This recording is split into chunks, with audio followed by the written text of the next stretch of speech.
ومن كان على أمر من أمور المسلمين فليتق الله فيهم.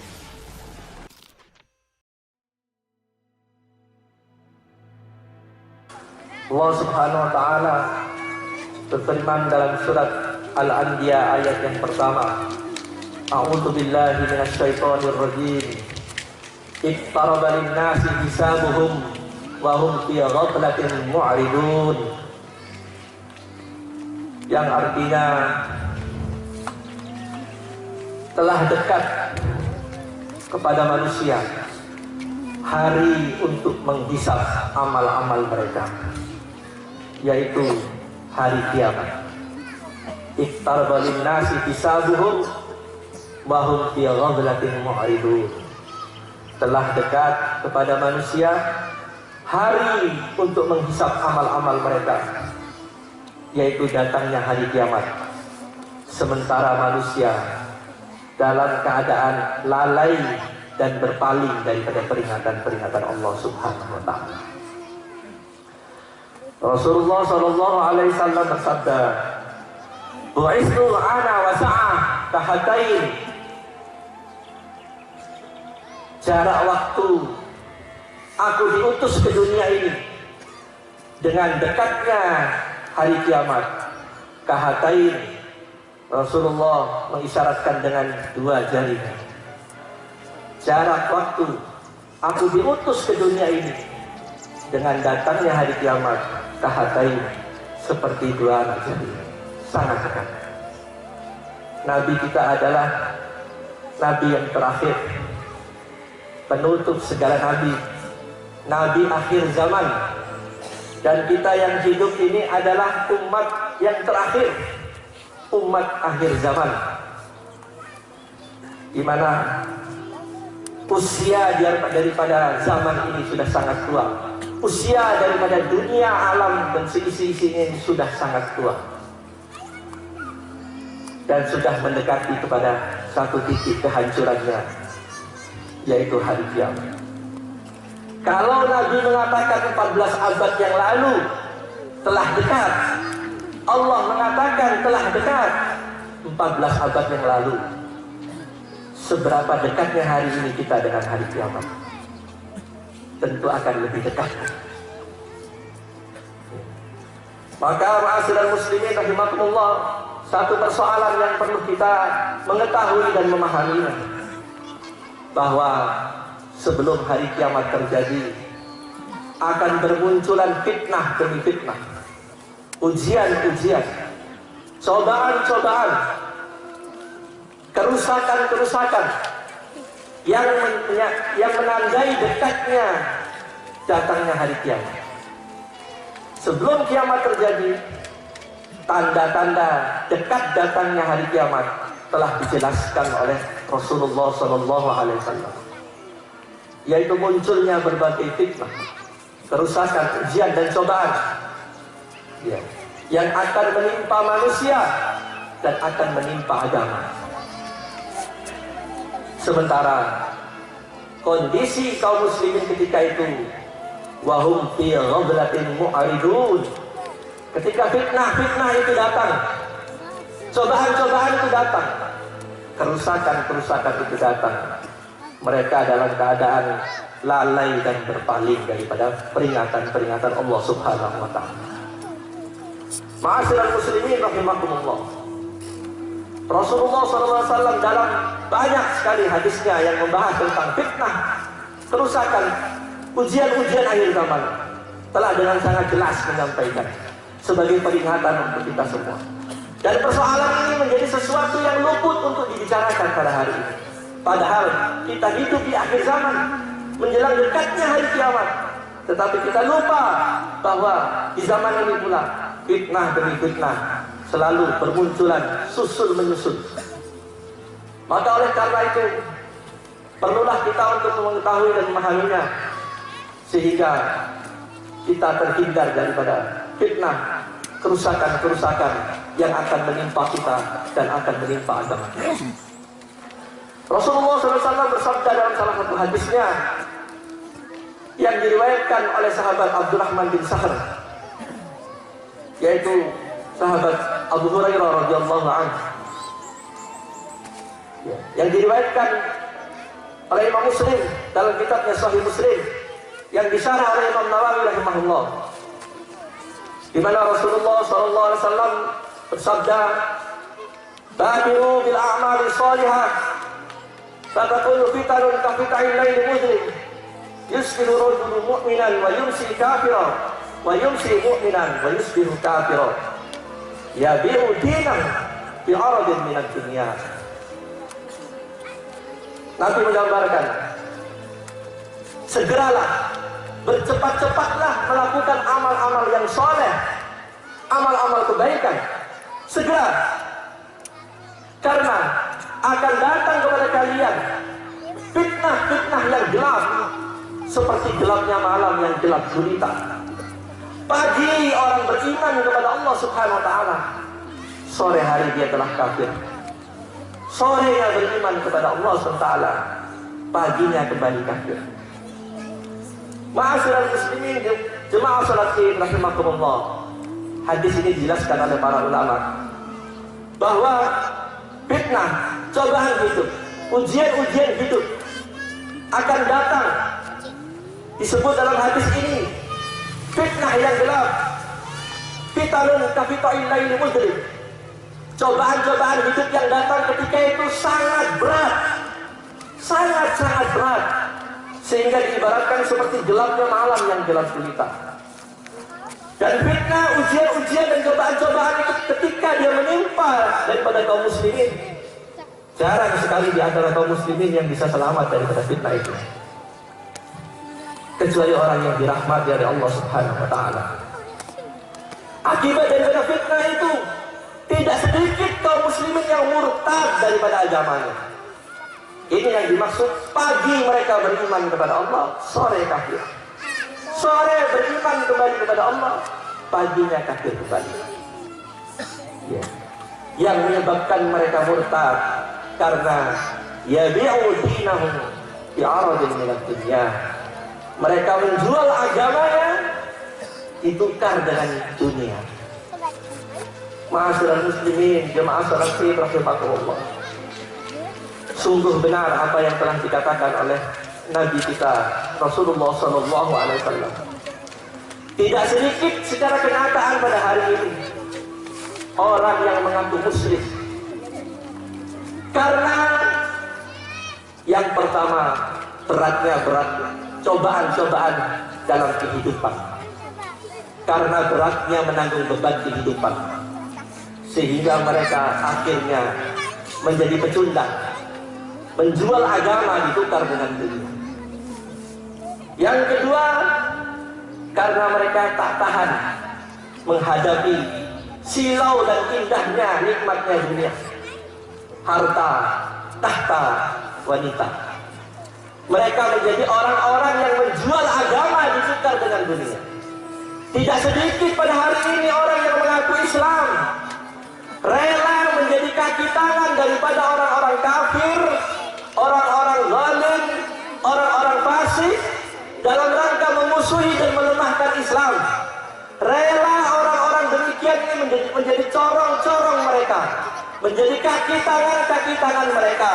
Mereka tukar Islamnya, ditukar dengan secuil daripada kehidupan dunia. Tidak sedikit manusia model ini pada hari ini, mengaku Islam, tapi dia bekerja untuk musuh Allah dalam rangka melemahkan Islam, dalam rangka ini memadamkan cahaya Allah al-Islam. Tidak sedikit manusia semodel ini pada hari ini. Tega-teganya Islam dicampakkan di belakang, Islam di bawah telapak kaki mereka, dunia di atas kepala mereka. Ia jual Islam ditukar dengan dunia. Ya bi'udina bi'aradin minad dunia. Karena tergiur dengan kenikmatan hidup dunia yang tidak lain kisarannya cuma 3: harta, tahta, wanita. Sangat jauh berbeda kenyataan ini dengan generasi terbaik sepanjang masa, yang telah dibina oleh Rasulullah Sallallahu Alaihi Wasallam. Mereka orang-orang yang ditadrib oleh Rasulullah Sallallahu Alaihi Wasallam, dan Rasulullah SAW telah memberikan contoh teladan yang terbaik untuk mereka. Dunia datang kepada mereka, mereka justru lari daripada dunia. Dunia mendatangi mereka, mereka lari meninggalkan dunia. Karena mereka tahu dunia di mata mereka seperti bangkai kambing, ya, bangkai kambing yang busuk. Dunia di mata mereka seperti gundukan sampah. Dunia di mata mereka hanya senilai sesayap nyamuk. Ya. Mereka tinggalkan dunia karena mereka tahu dunia ini pasti akan mereka tinggalkan. Mereka sibuk beramal sebanyak-banyaknya dalam rangka mencari muka kepada Allah Taala, sibuk mempersiapkan untuk membangun istananya di surga Allah Subhanahu Wa Taala. Dunia tidak menjadi ukuran bagi mereka. Dunia hanya menjadi alat saja bagi mereka. Rasulullah Sallallahu Alaihi Wasallam, kalaulah beliau ingin menjadi orang yang kaya, pasti beliau menjadi orang yang paling kaya. Bayangkan ma'asyiral muslimin rahimakumullah, dalam perang Hunain, dalam satu peperangan, perang Hunain, rampasan perang atau ghanimah yang didapat oleh kaum muslimin 1,5 ton emas, belum berupa hewan dan yang lain-lainnya. Satu peperangan 1,5 ton emas, 20% humus, 20% menjadi hak pribadi Rasulullah SAW. Itu baru satu peperangan. Tetapi apa yang terjadi ma'asyiral muslimin rahimakumullah, Rasulullah SAW pernah didapati oleh Umar radhiyallahu anhu tidur di atas anyaman kulit yang di dalamnya diisi dengan serabut yang kasar. Ketika itu Rasulullah membuka bajunya, datanglah Umar. Rasulullah terbangun.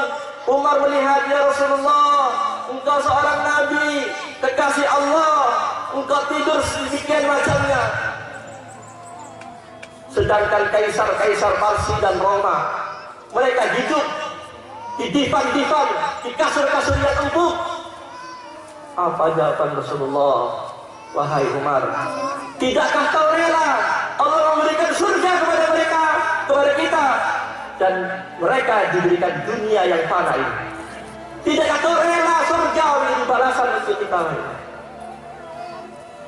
Ini pilihan yang cerdik, pilihan orang yang paling pandai. Rasulullah SAW sangat jauh berbeda dengan pilihan orang yang hidup pada hari ini. Dunia yang bakal ditinggalkan, dia rela karena dunia yang bakal ditinggalkan ini, dia jual agama, jadi pecundang. Nauzubillah. Ini fitnah telah terjadi. Fitnah kerusakan lain pun digambarkan oleh Rasulullah SAW ketika kiamat ini sudah semakin dekat. Ayyur fa'al ilm wa yadhhar al-jahl wa yadhhar al-zina wa yadhhar yashtarbul hamr wa yaqil ar-rijal wa yubsir an-nisa. Nanti ilmu akan diangkat, ilmu akan diambil oleh Allah Subhanahu Wa Taala. Dalam hadis yang lain, cara Allah mengambil ilmu, cara Allah menghilangkan ilmu, biqabdil ulama, akan diwafatkan para ulama, sehingga hatta la yalqa aliman, ketika orang-orang alim, ketika ulama telah banyak yang hilang, yang hidup orang-orang bodoh tetapi mereka mengaku paham Islam. Fasu'ilu, orang bodoh itu ditanya oleh orang banyak, fa'aftu bi ghairi ilm, kemudian dia memberikan fatwa tanpa ilmu. Summa dhalla wa dhalla, dia sesat, menyesatkan orang lain. Ini fitnah, dan ini telah terjadi. Ilmu diangkat, wa yadhharul jahl, kebodohan merajalela di mana-mana karena ilmu telah semakin sedikit orang-orang yang berilmu. Kebodohan terjadi di mana-mana. Setelah itu apa yang terjadi? Wa yadhharuz zina, zina akan muncul di mana-mana. Wa yadhharu syarbul khamr, akan muncul dengan jelas peminum-peminum khamr. ini pun telah terjadi. Zina berkembang di mana-mana. Kalau di Jakarta beberapa waktu yang lalu ada wacana yang diwacanakan oleh Gubernur Jakarta ingin kembali melokalisir pelacuran. Padahal pelacuran yang terbesar telah ditutup ya puluhan tahun yang lalu. Tetapi ingin kembali dibuka, dilokalisir kembali. Bayangkan. Ya.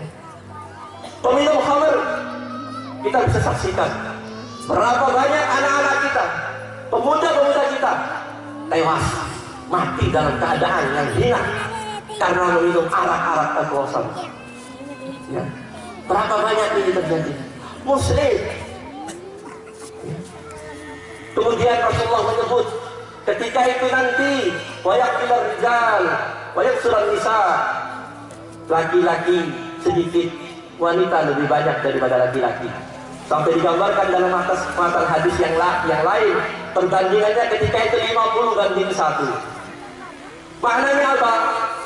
Ketika itu, ketika keadaan sudah rusak, maka ketika keadaan yang sudah seperti demikian itu, banyak laki-laki,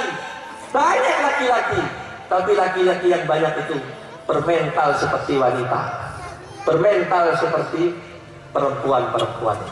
Berkata benar saja tak berani, apalagi melaksanakan kebenaran. Inilah zamannya. Berbicara benar saja tidak mampu, tidak berani, apalagi beramal di atas jalan yang benar. Ya, sehingga digambarkan banyak sedikit laki-laki, yang banyak adalah wanita. Kemudian fitnah-fitnah yang lain pun digambarkan oleh Rasulullah SAW. Akan banyak terjadi pembunuhan-pembunuhan. Kita saksikan pada hari ini apa yang dikatakan Rasulullah. Subhanallah, benar terjadi. Hanya karena hutang piutang yang 3-4 juta nilai, rela orang menghabisi nyawa orang dengan sadis. Gak cukup membunuh, membakar rumahnya hanya karena 3 juta, 4 juta. Muslim, banyaknya pembunuhan-pembunuhan.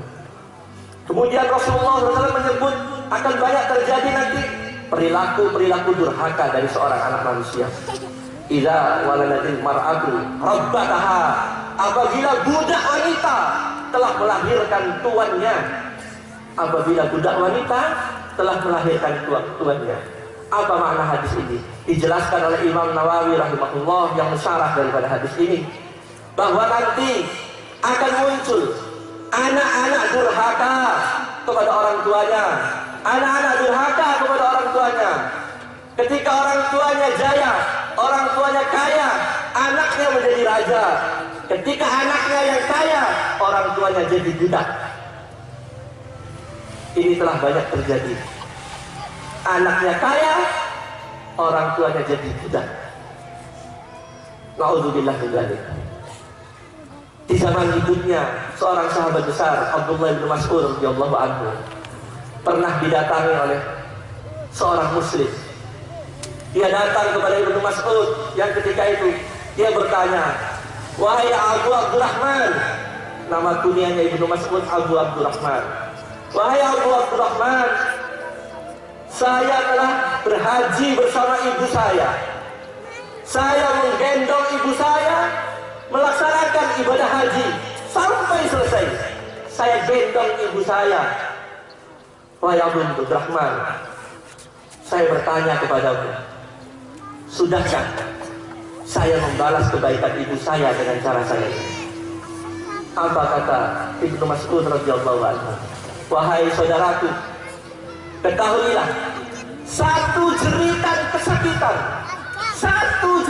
kesakitan yang diderita oleh ibumu ketika melahirkanmu, apa yang kau lakukan ini tidak sanggup membalasnya." Masya Allah. Ya. Hari ini naudzubillah, orang tua dihinakan, orang tua dinistakan. Tidak sedikit anak yang menyiksa orang tuanya. Tidak sedikit anak yang menitipkan ibu-ibunya di panti-panti jompo. Masya Allah, naudzubillah min dzalik.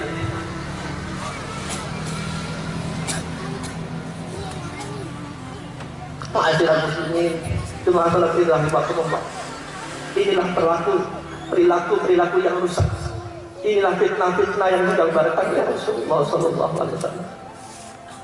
Sementara fitnah yang lain nanti menggambarkan nanti banyak orang berlomba mendirikan masjid, memperbesar masjid, menghiasi masjid dengan keindahan-keindahan. Sementara orang yang rukuk dan sujud di dalamnya sangatlah sedikit. Yang banyak adalah orang-orang tua yang sudah berdiri pun bergemetaran. Sementara pemudanya, rijal-rijalnya, laki-lakinya banyak di emper-emper pasar, banyak di jalan-jalan. Masjidnya mewah, tapi sepi daripada jamaah yang makmurkan masjid.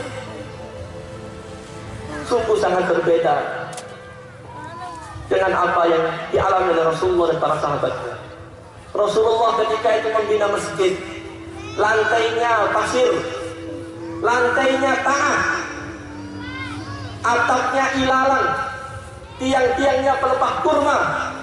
Tapi ketahuilah ma'asyiral muslimin rahimakumullah, manusia-manusia yang mengisi masjid ketika itu adalah manusia-manusia yang akan mengguncangkan dunia, manusia-manusia yang merontokkan dua kesombongan terbesar ketika itu, Parsi dan Roma.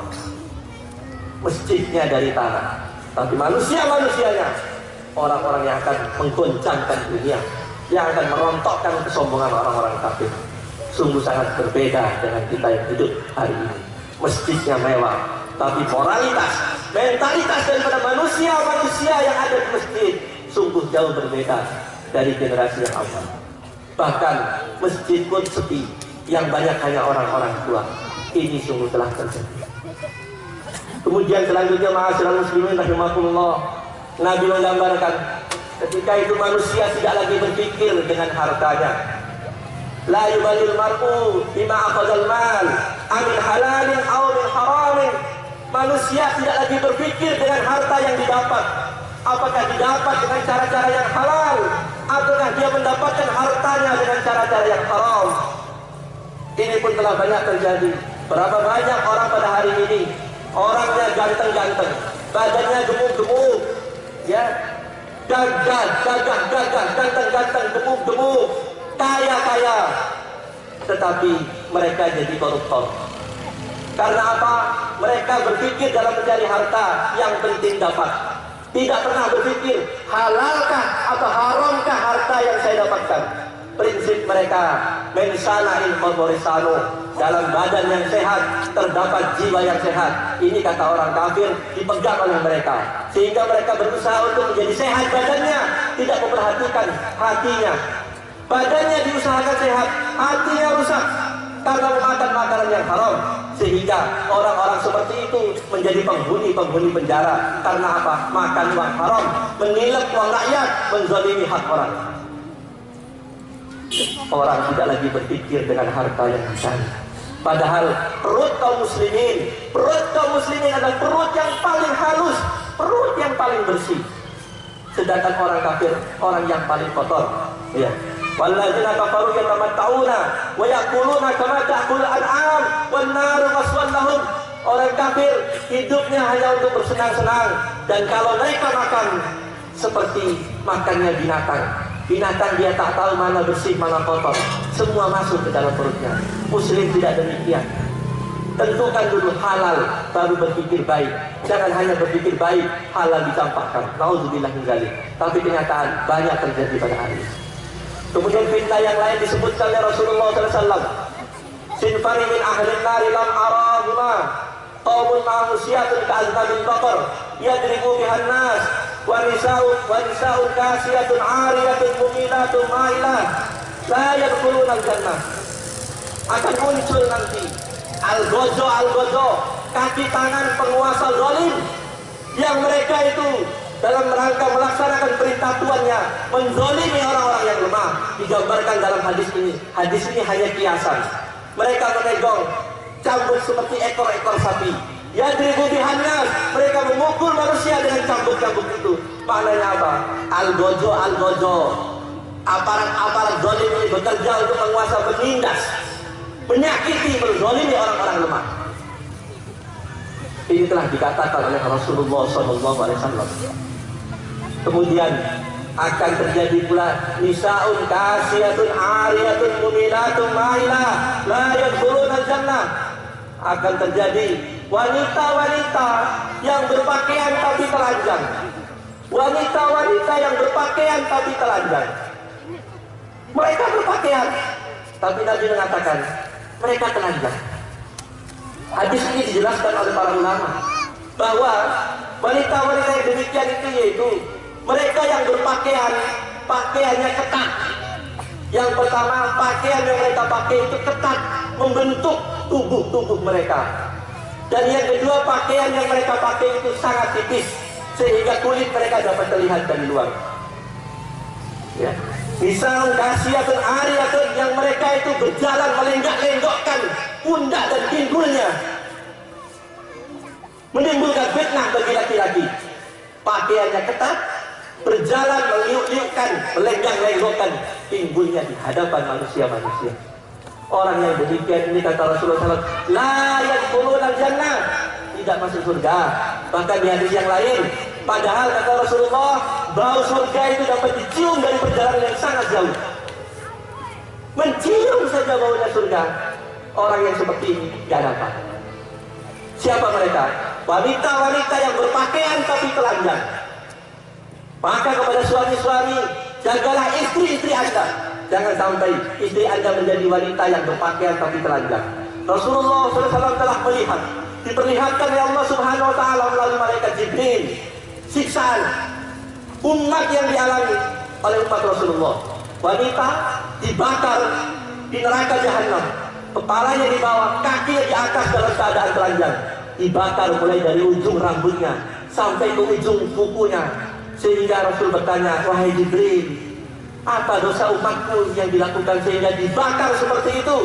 Jibril mengatakan, itulah umatmu akhir zaman, yang mereka hidup, mereka berpakaian tapi mereka telanjang, mereka berpakaian auratnya tidak ditutup sebagaimana perintah Allah dan Rasulnya. Itulah balasannya. Nauzubillah min dzalik. Sungguh ini telah terjadi, ma'asyiral muslimin, jemaah salat Id rahimakumullah. Allahu akbar, Allahu akbar, walillahil hamd. Kemudian yang selanjutnya, Rasulullah SAW mengingatkan juga akan muncul fitnah yang paling besar dari semua fitnah. Fitnah yang paling besar dari semua fitnah. Dan semua nabi telah mengingatkan akan munculnya fitnah yang terbesar ini, yaitu fitnahnya Dajjal. Fitnahnya Dajjal. La fitnah ta'awwamu min fitnah Dajjal. Tidak ada fitnah yang lebih besar, kata Rasulullah SAW, melebihi fitnahnya Dajjal. Ini telah dikatakan oleh Rasulullah SAW. Bagaimanakah Dajjal itu, ma'asyiral muslimin rahimakumullah? Nabi dalam banyak hadisnya menggambarkan tentang ciri-ciri Dajjal. Dajjal digambarkan oleh Rasulullah dalam banyak hadis. Ciri-ciri Dajjal, Dajjal itu buta mata kanannya, matanya cuma satu, ya, buta mata kanannya, rambutnya keriting seperti kismis, bahkan digambarkan mata kirinya keluar seperti buah anggur, buta mata sebelah. Kemudian di jidatnya ini akan tertulis kafaro. Kafaro maknanya kafir, ya. Tulisan kafaro yang ada di jidat Dajjal yang nanti akan muncul, dan ini menjadi tanda-tanda besar hari kiamat. Tulisan kafaro itu akan dapat dibaca oleh semua manusia, yang bisa membaca maupun yang tidak bisa membaca. Imam Nawawi menjelaskan seperti itu. Manusia yang buta huruf pun dia bisa membaca tulisan yang ada di jidat Dajjal. Kafaro, kafir. Inna ma'ahu ma'at banar, naruhu ma'ud bari, wa ma'uhu naro. Kata Rasulullah, Dajjal itu nanti datang membawa air dan api. Api yang dikatakan oleh Dajjal itu sebenarnya adalah air yang dingin, sedangkan air yang dingin yang dikatakan oleh Dajjal itu adalah api. Apa maknanya ini? Ini hanya kiasan. Kata-kata kuncinya, Dajjal ini penipu besar. penipu besar yang menjanjikan kesenangan yang palsu kepada pengikut-pengikutnya dan mengancamkan kesengsaraan bagi orang-orang yang menyelisihinya. Ini Dajjal. Dajjal menjanjikan kesenangan-kesenangan yang palsu kepada pengikutnya, pembelanya, penyokongnya, dan mengancam dengan kesengsaraan orang-orang yang menyelisihinya. Ini Dajjal. Ini Dajjal yang terbesar, mata satu, tulisan kafarot. Ya. Tetapi sebelum Dajjal yang sesungguhnya, Dajjal yang besar muncul, telah muncul Dajjal kecil. Dajjal kecil telah bermunculan beserta kaki tangannya. Sekarang ini telah bermunculan Dajjal kecil dan kaki tangannya dalam rangka melaksanakan proyek besar Dajjal.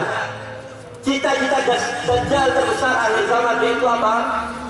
The New World Order, membangun tatanan dunia baru versi Dajjal. Ma'asyiral muslimin rahimakumullah, dan Dajjal selalu identik dengan Yahudi. Semua Dajjal dia Yahudi. Kalau kita periksa hadis-hadisnya, ya, di zaman Rasulullah pun ada orang yang Nabi ketika itu menyangka inilah Dajjal yang bernama Ibnu Sayyad. Dengan melihat ciri-cirinya, dia pendusta Ibnu Sayyad, sehingga Nabi bersahabat mengatakan ini juga Dajjal, dan dia Yahudi. Dajjal selalu Yahudi. Hari ini kaki tangan Dajjal telah bekerja bersama antek-anteknya melaksanakan program besar Dajjal, The New World Order, membangun tatanan kehidupan dunia baru. Kalau kita cermati mata uang dolar Amerika, dalam lembaran mata uang dolar Amerika, di sana terdapat tanda segitiga yang di atasnya ada mata satu. Segitiga, di atasnya ada mata satu. Di atas mata satu itu ada tulisan Inois Coptis. Di bawah segitiga itu ada tulisan Novus Ordo Seclorum. Ini bahasa Ibrani. Inois Coptis yang ada di mata satu itu artinya semoga dia rela. Dia di sini siapa? Mata satu. Siapa mata satu? Dajjal. Siapa Dajjal? Yahudi. Kemudian segitiga, di bawah segitiga itu tertulis Novus Ordo Seclorum, membangun tata dunia yang baru. Makna daripada gambaran segitiga mata satu itu apa, ma'asyiral muslimin rahimakumullah? Yaitu orang-orang Yahudi akan menguasai dunia, akan menjadi penguasa dunia dengan memperalat orang-orang Nasoro. Orang Nasoro itu mempunyai paham Trinitas, 3 Tuhan. Itu yang digambarkan dalam segitiga, yaitu orang-orang Nasrani, orang-orang Nasoro. Mereka adalah orang-orang Amerika dan orang Eropa yang kemudian diperalat menjadi budak-budaknya Dajjal. Saya akan sampaikan satu fakta, dan ini akan terus bermunculan.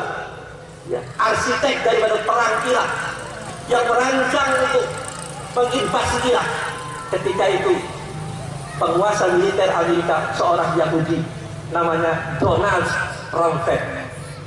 Si Donald Rumsfeld inilah, si Yahudi inilah, ya, yang memerintahkan, yang memberikan ide-ide untuk mencengkerangkan kuku-kuku Amerika dan bangsa Eropa di negeri-negeri Islam. Dan ma'asyiral muslimin rahimakumullah, Dajjal tidak bekerja sendirian. Dia mempunyai kaki tangan. Kaki tangannya orang-orang Nasrani dan orang-orang Islam yang sudah mereka beli dengan dolar. Mereka juga bekerja dengan organisasi, ya, yang luar biasa. Di antaranya Illuminati. Illuminati ini satu komunitas penyembah setan. Ya, Illuminati ini bahaya sekali. Satu komunitas penyembah setan yang sering mempersembahkan nyawa manusia sebagai tumbal. Dalam organisasi Illuminati ini berkumpul para pakar dalam berbagai bidang. Pakar-pakar dalam segala bidang ada dalam Illuminati. Organisasi Illuminati ini tempat berkumpulnya para jutawan, ya, orang yang menguasai perputaran uang dunia. Di dalam Illuminati ini berkumpul para artis-artis internasional yang terkenal. Mereka selalu berkumpul, berunding, berencana, merancang program, menyusun strategi untuk mewujudkan kerajaan Dajjal, membangun tata dunia kehidupan yang baru versinya Dajjal. Organisasi yang lain yaitu Rotary Club, Lions Club. Ini harus kita pahami. Illuminasi, Rotary Club, Lions Club, semua itu grup-grup organisasi-organisasi miliknya Dajjal dan kaki tangan Dajjal, yang mereka bekerja dan menjadikan Islam sebagai musuh terbesarnya. Mereka bekerja, mereka jadikan Islam sebagai musuh terbesar untuk mereka. Ini yang harus kita pahami, ma'asyiral muslimin rahimahullah. Allahu Akbar, Allahu Akbar, walillahil hamd. Satu kenyataan yang telah terjadi pada hari ini, ma'asyiral muslimin, jemaah salat Id rahimahullah, bahwa Dajjal dan kaki tangan Dajjal kecil, mereka sungguh telah bekerja dengan sungguh-sungguh, mengerahkan segala daya dan upaya, mengeluarkan uang yang tidak sedikit, berjerih payah dalam rangka mewujudkan cita-citanya. Ya. Mereka ini nanti seperti yang dijanjikan oleh Allah SWT, amilatun nasibah tasla naran hamiyah, bekerja dengan susah payah, harus masuk neraka yang menyala-nyala. Inilah model-model manusia yang diancam pada Allah dengan ayat itu. Dengan keluk-keluk yang mereka miliki, mereka telah bekerja terutama dalam rangka memerangi kaum muslimin. Ada dua cara yang mereka pakai dalam rangka melemahkan dan memerangi kaum muslimin.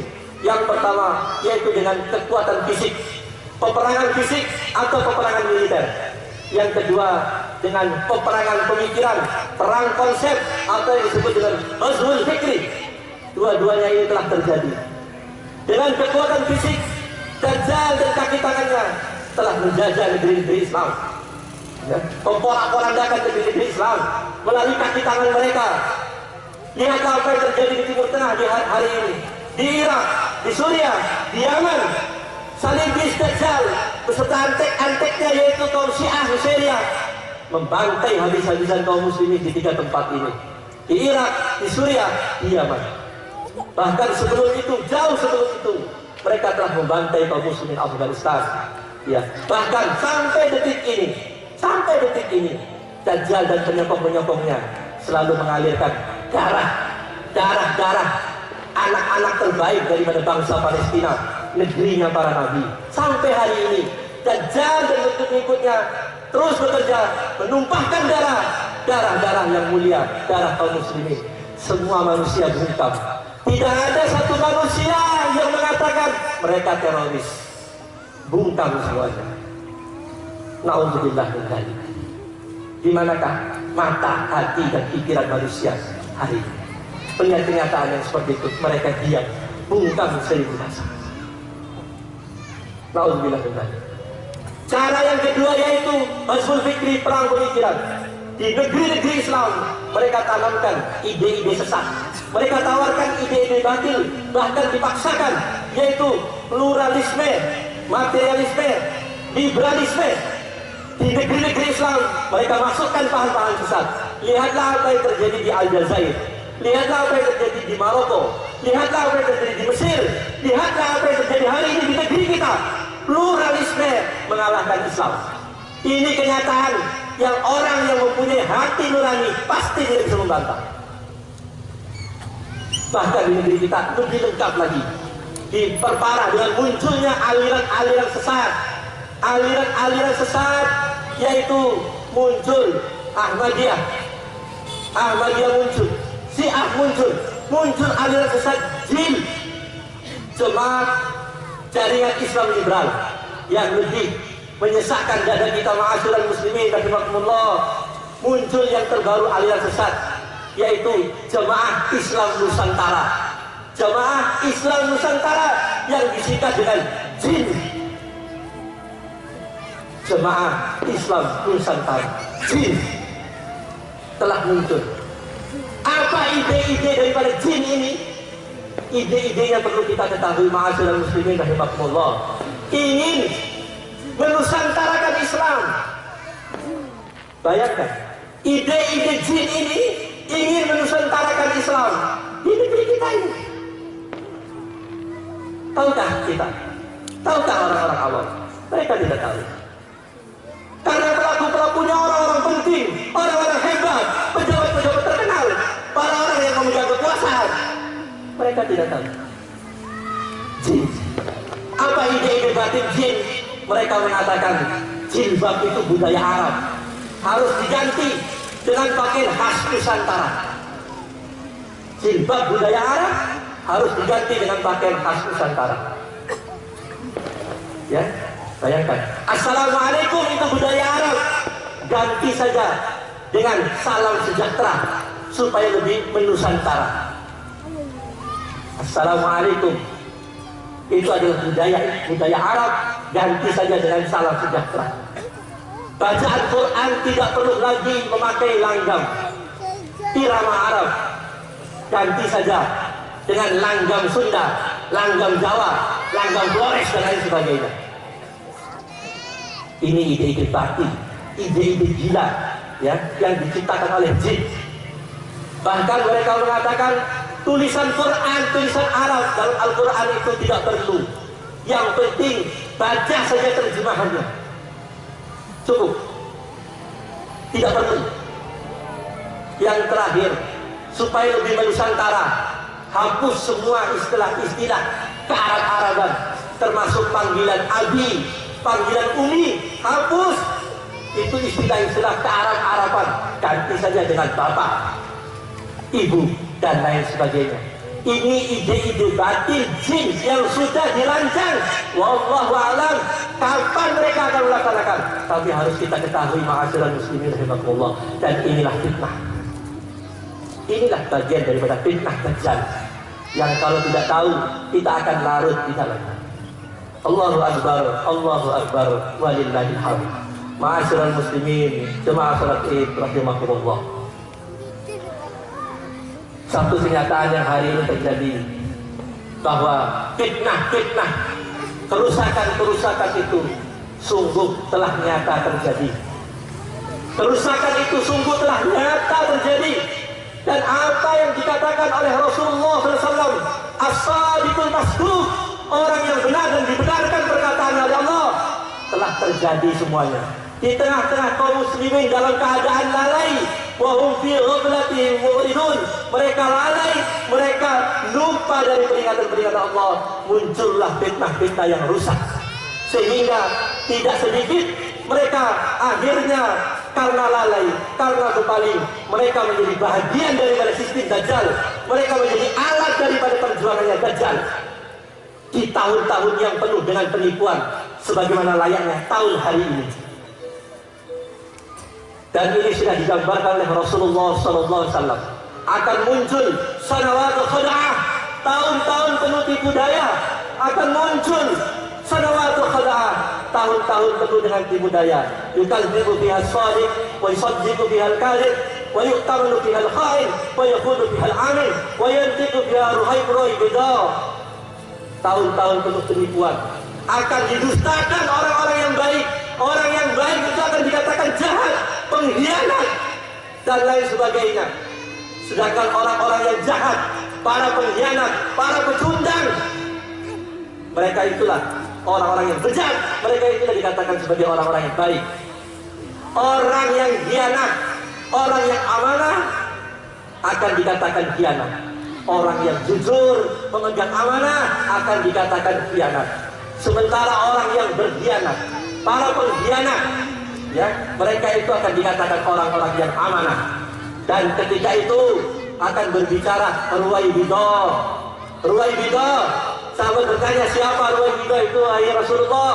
Mereka adalah pemimpin-pemimpin yang bodoh, pemimpin bodoh, tapi mereka bodoh, berani mengatur manusia banyak, sedangkan mereka bodoh. Ini kata Rasulullah SAW, bukan kata khatib. Ini telah terjadi dengan sangat nyata. Sanawatul khada'ah, orang jujur akan disingkirkan. Kalau bapak-bapak menjadi satu pegawai yang jujur di satu instansi, di dalam kantor itu ada 25 anggota pegawai. Ada 2 orang yang jujur, 2 orang ini dianggap ancaman. 2 orang yang jujur ini akan ditendang, akan dibuang ke tempat-tempat terpencil. Karena apa? 23 orang yang curang ini tidak bisa bergerak dengan adanya 2 orang yang jujur. Inilah tahun-tahun penuh penipuan. Yang jujur disingkirkan, yang khianat dipanggil, dimuliakan, dihormati. Inilah tahun-tahun penuh penipuan. Ma'asyiral muslimin rahimakumullah. Itulah fitnah-fitnah yang telah digambarkan oleh Rasulullah Sallallahu Alaihi Wasallam dengan sangat jelas. Harapan khatib menyampaikan ini agar kita semua selamat, agar kita semua tidak terkena fitnah. Minimal kita mengetahui seperti itulah fitnah-fitnah yang terjadi, dan itu semua dengan sangat nyata telah terjadi pada hari ini. Maka oleh karena itu, terakhir, ma'asyiral muslimin rahimakumullah, khatib berpesan, khatib berwasiat untuk diri kami dan untuk seluruh jemaah salat Id yang hadir pada hari ini, agar kita tidak terkena daripada fitnah-fitnah, kerusakan-kerusakan, terutama fitnah yang Dajjal. Khatib berwasiat, yang pertama, pegang teguh Islam, pegang erat-erat ajaran Islam. Kita banyaknya paham-paham sesat, paham-paham batil yang merongrong Islam. Pegang teguh ajaran Islam. Rasulullah SAW mengingatkan, taraktukum ala mahajjatin baydau lailuha kanahariha la yanzilu anha illa halik. Aku tinggalkan kepadamu satu jalan yang putih, yang murni, jalan hidup, yaitu Islam. Tidak ada orang yang menjauhi, yang meninggalkan jalan ini illa halik, kecuali dia binasa. Tidak ada orang yang menjauhi, yang melepas jalan Islam ini illa halik, kecuali dia pasti binasa. Maka pegang teguh Islam. Yang kedua, ma'asyiral muslimin rahimakumullah, bersabarlah di atas jalan Islam. Bersabarlah di atas jalan Islam. Orang yang memperjuangkan Islam, tegak di atas Islam di akhir zaman, kata Rasulullah SAW, kal qadim alal jamr, seperti menggenggam bara api, menepuh tangan akan menjadi hancur, tapi tak apa-apa, daripada hancur di neraka. Pegang itu bara, genggam erat-erat Islam. Bersabarlah di atas jalan Islam. Neraka dunia ini yang sebentar dibandingkan dengan neraka Allah. Naudzubillah min dzalik. Bersabarlah kita di atas jalan Islam. Kalaupun karena Islam yang kita pegang teguh, dunia ini harus memusuhi kita, dunia ini memfitnah kita, dunia ini menganggap kita asing. Ketahuilah, orang yang termulia, kekasih Allah, telah mengalami sebelum kita. Nabi kita Muhammad SAW telah mengalaminya, dan Nabi kita memberitakan kepada kita dan menghibur kita dengan hadis ini. Bada'ul Islam gharib wa sayaudu ghariban kama bada'a fatuba lil ghuraba. Islam awal munculnya asing, awal munculnya Islam itu asing, di akhir zaman akan kembali asing. Tetapi kata Rasulullah, fatuba lil ghuraba, berbahagialah Anda orang-orang yang dianggap asing. Fatuba lil ghuraba, berbahagialah orang-orang yang dianggap asing. Mudah-mudahan kita termasuk sekelompok orang-orang yang asing, yang tetap teguh berdiri di atas kebenaran dan bersabar di atas kebenaran sampai Allah SWT menjemput ajal kita, mematikan kita dalam keadaan kita tetap istiqomah di atas jalan Islam. Amin ya rabbal alamin. Marilah kita tutup khutbah Idul Fitri ini